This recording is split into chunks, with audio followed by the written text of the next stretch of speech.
Boa tarde, tudo bem?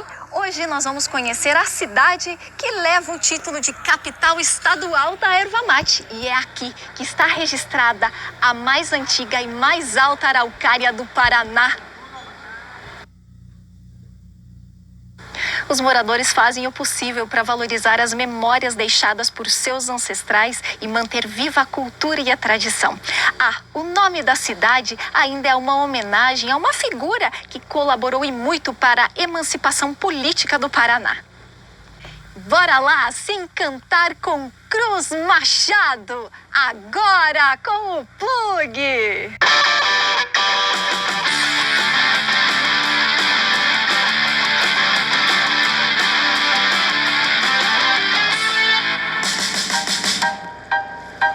Em dezembro de 1910, surgia o Núcleo Colonial Federal Cruz Machado. A região teve o apoio do governo federal para colonizar e povoar grandes áreas de terras, que eram ótimas para a agricultura. Atualmente, segue como base e força dos Cruz Machadenses. Tem aproximadamente 19 mil habitantes, que 60% mais ou menos é da zona rural, né? Cruz Machado já foi grande produtor de linho durante a Segunda Guerra Mundial. Cruz Machado já foi capital do mel e do feijão, né? E da erva mate sombreada. Com o tempo ele vai mudando as características, mas sempre tem alguma coisa que se produz aqui em grande quantidade. O município com características agrícolas e atrativos naturais surpreendentes. Algumas propriedades particulares têm um jardim pra lá de espetacular. Essa cachoeira aqui, por exemplo, fica nos fundos da casa. Vale contemplar também uma vista única da região dos Cruz Machadenses no ponto mais alto da cidade e agradecer. Esse esplendor todo fica na região centro-sul do Paraná. Cruz Machado fica a quase 3 horas de Guarapuava. É mais uma cidade que vamos pintar no mapa do Plug e te surpreender. Já dizia a poetisa que aqui nasceu, Helena Collodi: Deus dá a todos uma estrela. Uns fazem da estrela um sol e outros nem conseguem vê-la. O governo federal, na verdade, ele queria povoar a região, né? Então, fez uma propaganda milagrosa, que aqui seria um paraíso. Ali, quando chegaram os primeiros imigrantes, eram 90% mais ou menos de poloneses e ucranianos. Quando eles chegaram lá no Pátio Velho, tinha 600 budkas, que eram casinhas bem pequenininhas, né? Onde moravam-se 2 famílias, às vezes mais. Como veio, né, a doença, o tifo, eles acabaram, então, vindo cada vez mais perto de União da Vitória.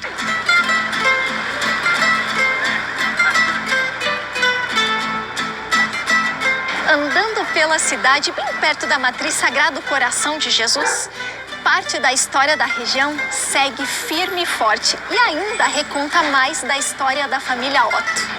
E a Márcia é a 4ª geração de imigrantes poloneses que chegaram aqui na região e, pelo visto, vocês mantêm viva essa história de armazém, secos e molhados, era assim que falava?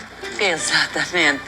A gente continua a tradição que os nossos avós trouxeram, né, de casa de comércio, e continuamos até hoje. Meu pai, minha irmã, eu tô aqui como ajudante, mas com certeza gosto disso, sabe? Mas foram seus bisavós que chegaram na região, é isso? Na realidade, os meus bisavós. A casa aqui era dos meus avós. Eles é que começaram o comércio, o hotel, porque aqui já foi um hotel, né? E a casa é feita de madeira de pinheiro? Madeira de pinheiro gigante, na época eles diziam. Então é toda de parede dupla, está completando 80 anos esse ano. Ela foi construída em 1943. O primeiro rádio que veio aqui para Cruz Machado foi num desses casarões. E o professor contando na escola sobre que tinha uma caixa falante e todas as crianças ficaram muito curiosas, queriam saber como que era uma caixa falante. Então o professor levou eles até um desses casarões, né, para eles ouvirem a caixa falante.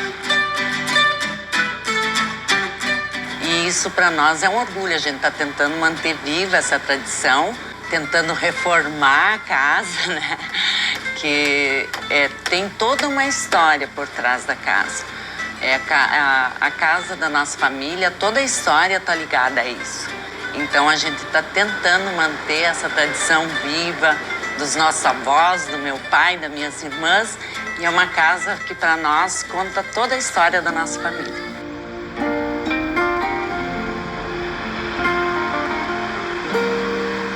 Estamos aqui na frente do Colégio Estadual Barão do Cerro Azul de Cruz Machado, onde tem uma pintura da nossa maior araucária certicada do Paraná. Ela está situada na linha Iapó, a 14 quilômetros da cidade. Seus galhos chegam a 42 metros de altura e com mais de 6 metros de diâmetro. Sua idade estimada é de 750 anos. Só não foi possível a visitação pessoalmente porque é uma propriedade particular e não estamos autorizados a entrar nessa propriedade.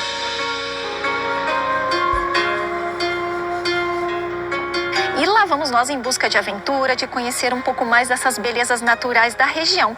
Para isso a gente começa bem longe, quase no extremo da cidade, uns 50 quilômetros, e a gente vai cruzar uma ponte sobre o rio Abarracamento e vamos começar do lado de União da Vitória. Para isso a gente está aqui com Rafael Micalichin, ele é madeireiro, desde criança já se aventurava em contato com a mata e acabava descobrindo potenciais incríveis de cachoeira, e essa influência te fez ir além da sua família. E o que você aprontou com isso? Com isso eu acabei descobrindo bastantes cachoeiras, começando com o meu pai. O meu pai me levava bastante durante a infância para vários passeios, né, com a família, e veio a calhar com o serviço, né. A gente acabava indo para os matos, ver as madeiras, tudo, e a gente sempre acabava olhando o terreno, achava um rio, sempre me encantava bastante as cachoeiras. Eu acabei juntando bastante material, sabe? O pessoal começou a me procurar daí para começar a ter as informações das cachoeiras. Entendi. Então, por exemplo, a sua família é de onde? A família natural de Cruz Machado. E você mora onde? Eu moro em Porto União, divisa com União da Vitória. Que é tudo muito próximo aqui, né? Só um trilho de vida. Viu só? E isso te faz andar por várias cidades, certo? Então, vamos lá, você já hoje tem quantas cachoeiras catalogadas? Visitadas, 210. Aham. Mas, porém, só 180 no catálogo, né? Tem algumas que os proprietários até têm um receio, né? Por causa do fluxo de pessoas. Tem algumas que a gente está tentando conversar com os proprietários para conseguir pôr no catálogo daí. Que bacana. Bom, você é um desbravador de belezas. O que te encanta para você proporcionar esse catálogo das águas das pessoas? É um hobby, é um legado, sabe? Por causa que a gente acaba conversando bastante com o pessoal do interior, são pessoal mais de idade. O pessoal mais novo acaba indo pro centro e acaba que o pessoal de idade não tem essa informação para quem passar. Então eu acho que isso daí vai ser uma consulta pro pessoal para ter onde é a cachoeira, qual que é o nome dela, qual que é a história. Então o meu propósito é ter um acervo para o pessoal poder saber o que é a história. E ele é o nosso convidado, então não sei se nós somos os seus convidados, porque você já conhece essa cachoeira. Para a gente estar fazendo essa gravação, nós temos autorização porque nós estamos dentro de uma propriedade particular. Aqui nós estamos na propriedade do seu Mauro, uma propriedade particular. A gente acaba cruzando a ponte, aqui já é a União da Vitória, então tem que ter autorização para entrar. E por que eu estou em União da Vitória? Por que eu não posso entrar na Cachoeira do Abarracamento por Cruz Machado? Por causa que o acesso mais fácil que a gente tem é por União da Vitória, né?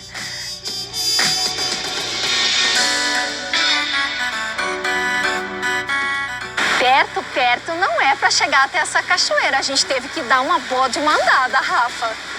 Aqui o acesso, a gente sai do potreiro e acaba entrando numa área de mata fechada, que é toda envolvendo aqui como se fosse tipo um canyon, né? é uma área mais fechada, onde tem uma vegetação mais densa, né?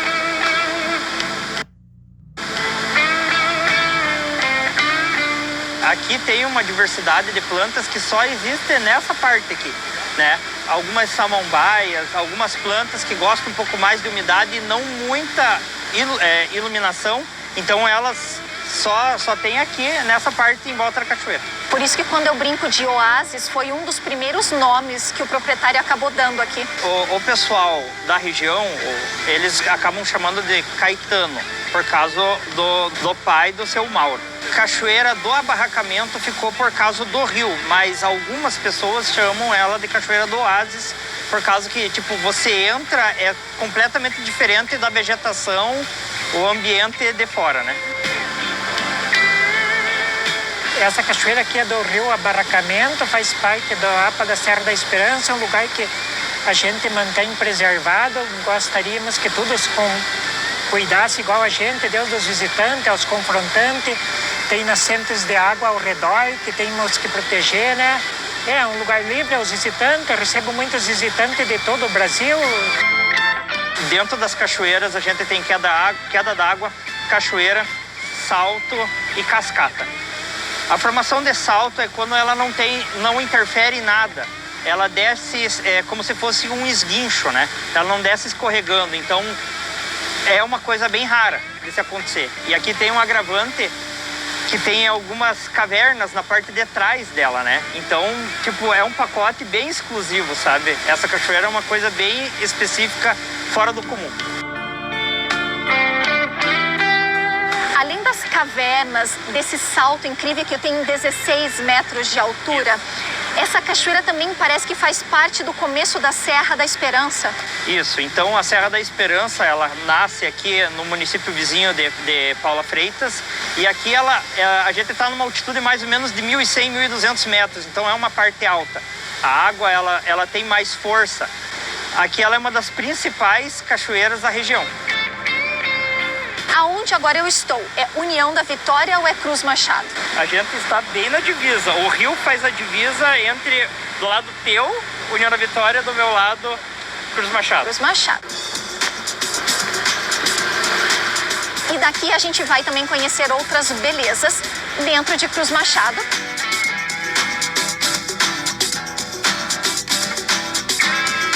Nós já estamos dentro da cidade de Cruz Machado, novamente na linha Taquari,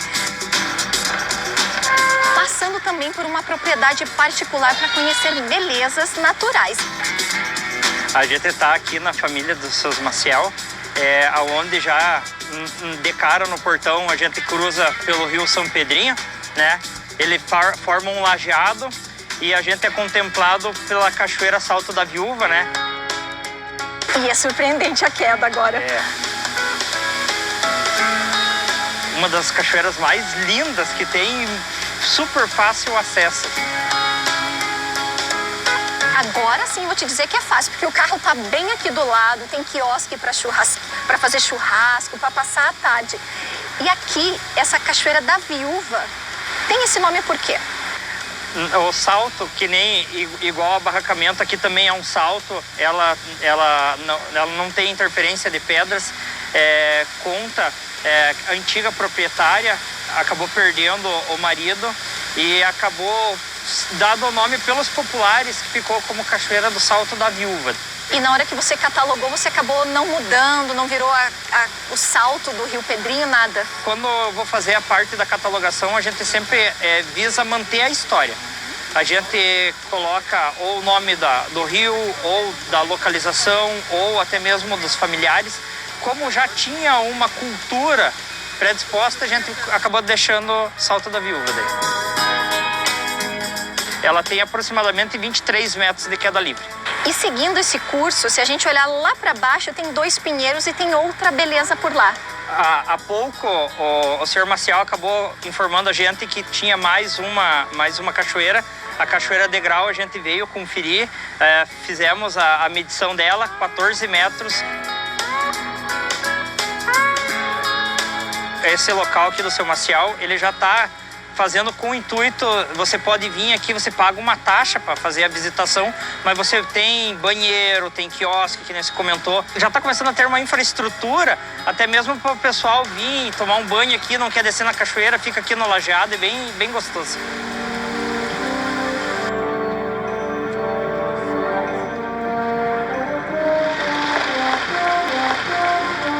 Antes de chegar na nossa próxima cachoeira, no meio da rua, passando a ponte, um espetáculo para quem quiser e estiver passando. Assim, fácil.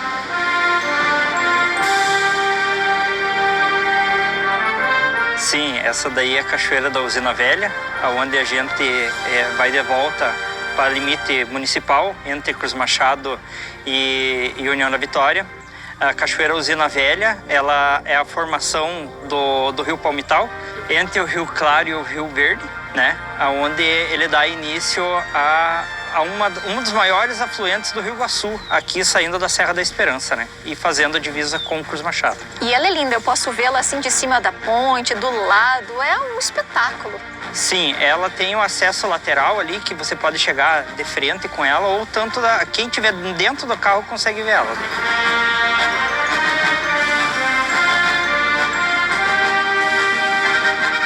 Seguindo por mais 3 quilômetros, coisa fácil, a gente chegou no nosso próximo destino, que é a Cachoeira das Bromélias, certo? Seria, né? Agora, no momento, ela está fechada, né? Em virtude do acesso dela, tem 2 quilômetros dentro da residência aqui, e o acesso é um pouco precário, por causa que ela tem uma via de mão única, então, pelo fluxo, os proprietários resolveram fechar. Porém, ela é uma das mais lindas da região. Essa cachoeira, a Cachoeira das Bromélias, ela faz um formato como se fosse tipo praia. Ela tem 2 quedas d'água e tem algumas palmeiras, que é o charme dela, né? Então, quando alguém fala aqui da região, sempre ela tá no roteiro, né? Ela é uma cascata de aproximadamente 20 metros de altura, né? A gente está um pouquinho para baixo da Usina Velha, né? Aqui também é o rio Palmital. Ele é um rio bem volumoso. Aqui a gente está na metade da Serra da Esperança, então ele tem um volume bem grande, é um rio bem profundo aqui.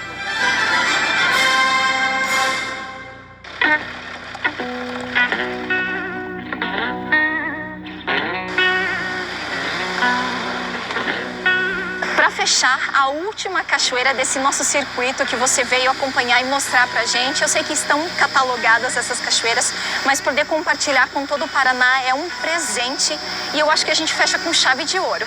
Por que você escolheu essa cachoeira? Essa cachoeira é a cachoeira mais alta do rio Palmital. Essa cachoeira, ela é a cachoeira do Kuroski, aqui da família dos Kuroski. Passando de gerações em gerações, por isso que recebeu esse nome. É um sobrenome da família? É um sobrenome da família. Aqui a gente conta com 2 rios, o Arroio dos Mários e o Palmital, que a parte do Rio Grande ali, ele recebe o sobrenome da família daí. Mas é um presente, são 3 cachoeiras em uma? Na verdade são 2. Como assim? Porque a Cachoeira Grande, ela forma uma ilha, que ela tem 2 quedas, mas ela, como é um rio só, ela conta como uma unidade só, como uma cachoeira. E como aqui o arroio passa por trás da fazenda aqui, daí conta como uma separada daí. Tem bastantes arroios em propriedades rurais que, olha, tem um charme muito grande. Só que por ter uma gigantesca no lado, ela acaba perdendo um pouco do brilho, sabe? Mas em comparação, as 2 fazem um show à parte. Uma pausa só pra gente poder sentar aqui e apreciar, porque você pode paquerar essa cachoeira do alto ou também de baixo, certo? Na parte de cima a gente tem um lajeado bem gostoso, com água bem calma. E um pouquinho mais de adrenalina na parte de baixo aqui, com uma trilha um pouco íngreme. E para sentir um pouco o orvalho da cachoeira com esse som imponente. É um espetáculo, é um chuveirão, é uma queda, é quase uma mini catarata. A gente fica pequeníssimo perto de tanta beleza. É uma cachoeira que ela põe em respeito por causa do volume dela. Ela tem um volume muito expressivo pelo tamanho do rio e pela altura. São quase 36 metros de cachoeira, né? Quero te agradecer essa oportunidade de poder dividir todo esse olhar que você tem com as pessoas para mostrar que nós temos potenciais turísticos que a gente pode investir e a gente pode mostrar o quanto o Paraná é rico. E eu acho que é isso que você está querendo deixar pra gente. A gente quer deixar um legado, né? A gente quer poder vir no interior, conversar com aquele senhor de idade, escutar a história dele e tentar passar para gerações, porque hoje em dia os filhos acabam deixando os pais no interior, vão para a cidade grande e não trazem a história. Mas a gente quer manter a história e quer mostrar, quer compartilhar para todo mundo. Por isso foi feito o projeto e a gente quer que cada vez mais gente veja e conheça o próprio Paraná, né, no caso, né?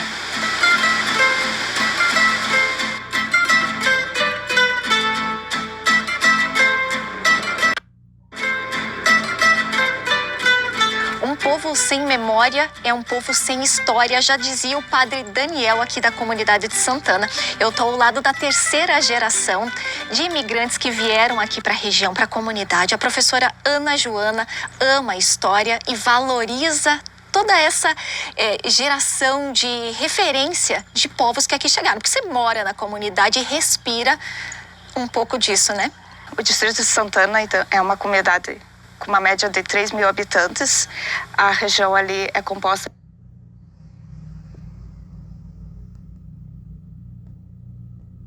foi feito o projeto e a gente quer que cada vez mais gente veja e conheça o próprio Paraná, né, no caso, né?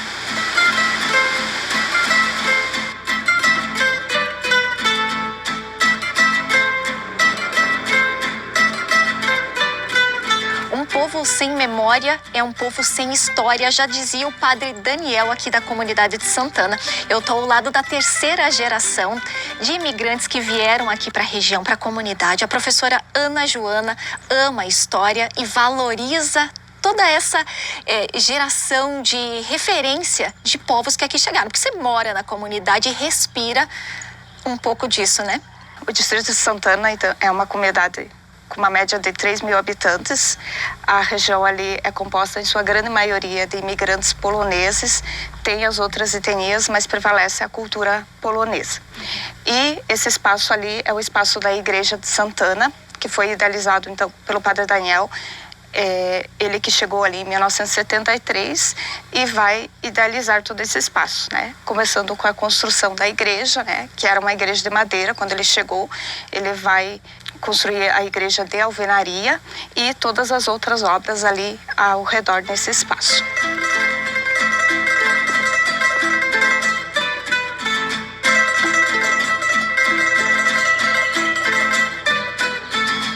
Passando a parte da igreja, chegando nos fundos, é surpreendente o tamanho desse espaço, professora, onde a gente já tem um museu a céu aberto, é isso? O espaço ali ele foi cedido pela família Barchak, né? O terreno pertencia a eles e ali foi construído, idealizado pelo padre Daniel, a ideia de reconstruir um pouco e preservar a história da cultura polonesa. Então o padre Daniel, ele idealiza isso e ele vai construir todo esse espaço ali através de mutirões. Então, o Museu Etnográfico tem em seu espaço objetos, né, que pertenceram à cultura, aos imigrantes poloneses. Ao lado temos as budkas. As budkas são cabanas, né? Então, budka em polonês significa cabanas. Porque quando eles chegam no Pátio Velho, eles se deparam com essas pequenas casinhas, 3x4, onde foram abrigadas 2, 3 famílias em cada budka. Então, a representação que a gente tem aqui é das primeiras casas que eles reconstroem nas suas propriedades. Eram a cozinha e quarto e sala separados, a cozinha de chão batido, fogo de chão, e o fato deles separarem os quartos das salas era justamente pelo fogo de chão, né? Então, para evitar incêndios. Bom, e ao lado uma casa mais colorida, talvez mais moderna da época, eu poderia falar assim? Quando eles constroem, começam a reconstruir a sua vida, eles começam a construir casas maiores, com grandes varandas, coloridas. A cor, ela é muito presente na cultura polonesa, né? Então, principalmente o amarelo, o verde, o vermelho, né? Cores fortes. Sempre com varandas, normalmente as varandas cheias de flores, né? Então aqui já a junção da cozinha com a sala e os quartos, né? É uma casa com muitos móveis, muitos objetos, né? A gente pode ver que temos muitos quadros. Isso é um costume polonês de colocar quadros, tanto dos familiares quanto de santos, né? E aí temos a cozinha, que é o ambiente que mais acolhe os visitantes até hoje. Então, se vem visita na casa dos poloneses, é na cozinha que são recepcionados, não tanto na sala. Já na entrada do Museu Etnográfico, a gente tem um espaço que tinham apresentações. Era o palco de apresentações, inclusive o Padre Daniel havia organizado um grupo folclórico, né, com inúmeros membros ali da comunidade que participavam. Hoje, em festas da comunidade, tanto a festa polonesa quanto a festa do colono, que acontece em julho, são feitas apresentações de grupos folclóricos convidados. Essa exposição do Padre Daniel a gente fez ali através da nossa associação e a gente achou justo fazer uma homenagem nesse espaço que foi construído com eles, para que se preserve a memória dele, para que as futuras gerações o conheçam. E seguindo ali a gente tem os outros objetos, todos doados por imigrantes poloneses, né, dos descendentes dos imigrantes. Mas eu te pergunto, rozumiesz po polsku? Rozumie po polsku. E sim, as famílias falam bastante ainda a língua. A sua filha chega a falar polonês ou não? Não, a minha filha já perdeu o idioma, ela já não fala, mas eu falo, meu primeiro idioma foi o polonês, aprendi a falar o português mais tarde, com 6, 7 anos, e mantenho esse costume. Ainda falo o polonês bastante. Eu gosto muito, tenho muito orgulho da minha cultura, do meu povo. Então isso mantém as minhas raízes, minha história, parte da minha história está ali, a história do povo. E em memória ao Padre Daniel, eu admiro ele muito, ele era uma pessoa incrível, né, para a época em que ele viveu. E acho muito importante a gente manter viva essa tradição, esse costume, essa preservação da cultura ali desses nossos antepassados.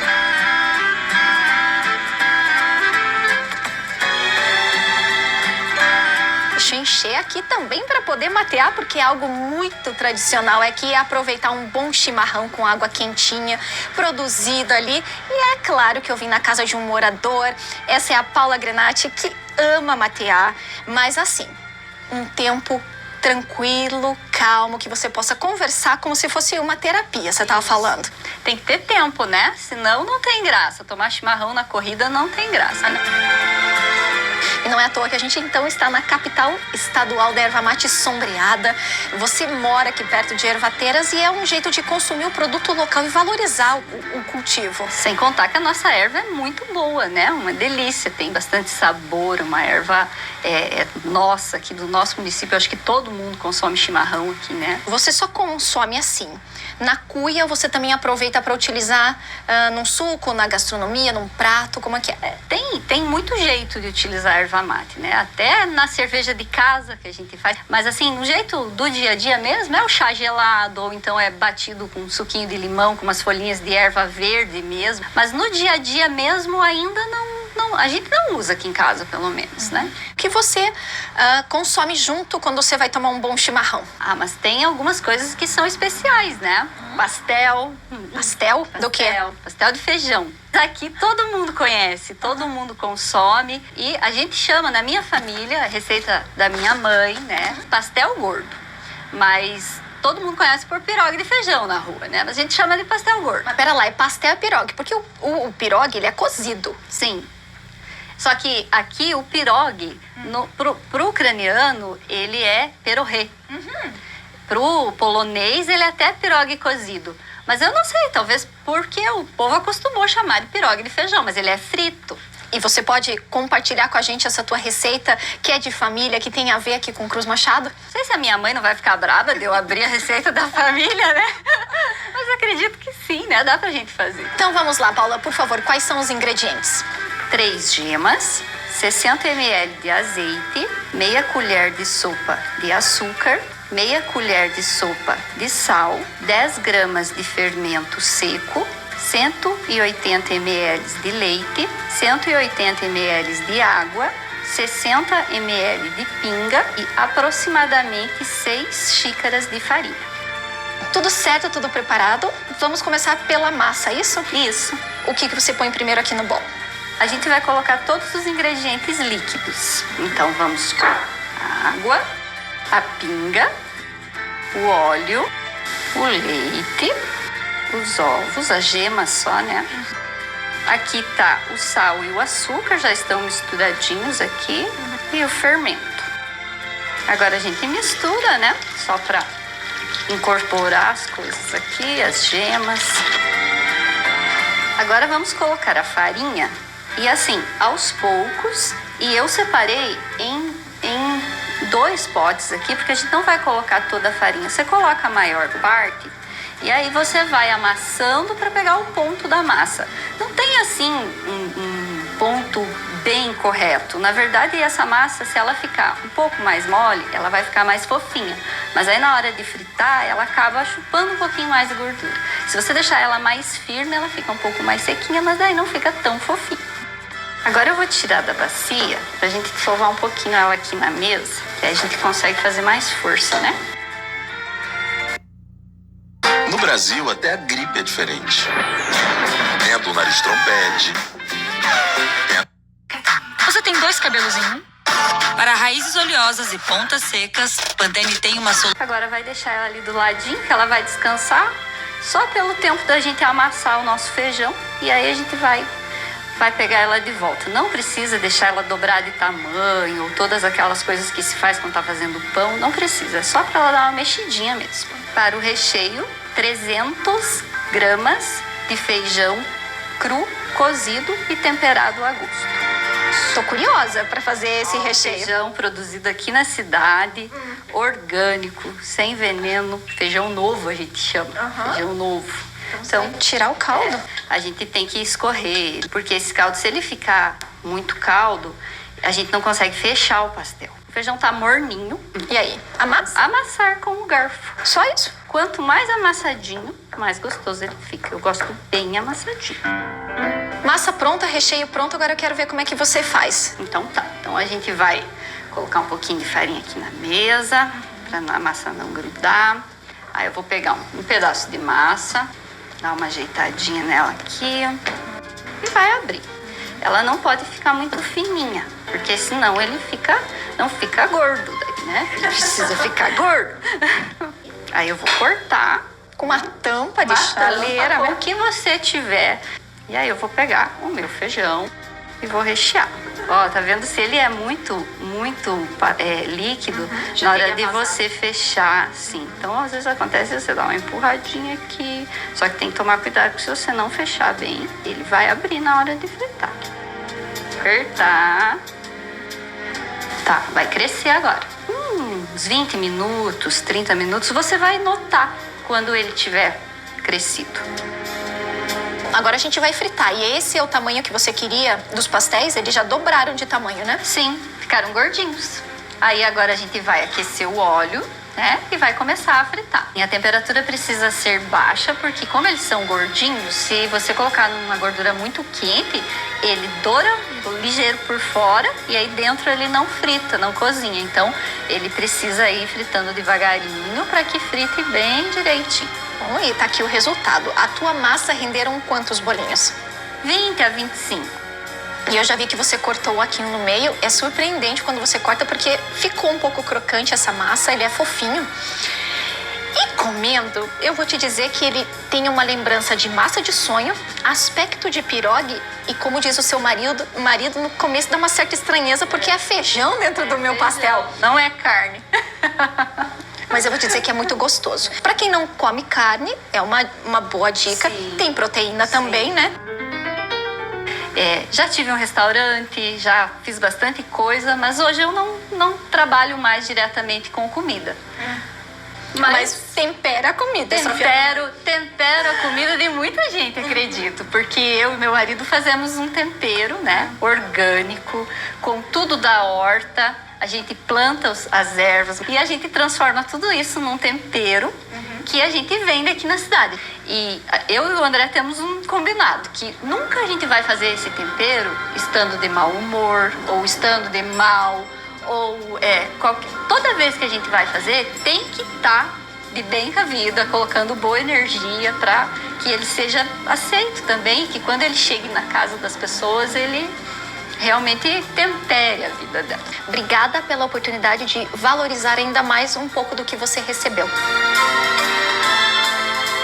Aqui na linha Rio das Antas, nós viemos conhecer um monumento importante de fé e devoção. No ano de 1943, houve um incêndio na casa das irmãs.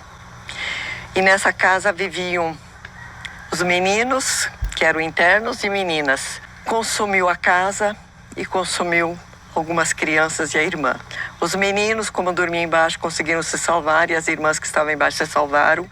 E a Mãe Ambrósia, como cuidava das meninas, ela não podia deixar as meninas morrerem sem a presença dela, né? E ela quis salvar essas meninas, e ela foi acordá-las para salvar. Ela juntou todas, quando foram descer a escada, o incêndio já estava tomado, e elas caíram todas no lugar onde estava a escada e morreram todas. Foi no lugar desse monumento aqui, a casa era aqui, era uma casa de madeira, de 2 pisos, né? Alguém da comunidade resolveu fazer esse monumento para fazer um lugar onde todo mundo podia vir e agradecer e pedir graças e fazer toda a sua devoção, né? Obrigada. A gente vai para um rápido intervalo e na volta a gente vai ver um belíssimo pôr do sol aqui na cidade de Cruz Machado. É rapidinho, não sai daí, a gente já volta.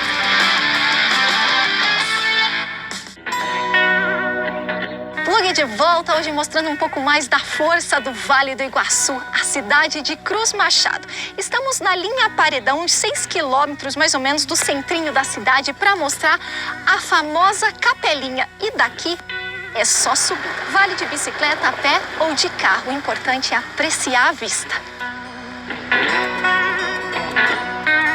Para abrir o caminho até aqui não deve ter sido fácil, porque a subida ali hoje com o carro é totalmente diferente do que já foi há muito tempo.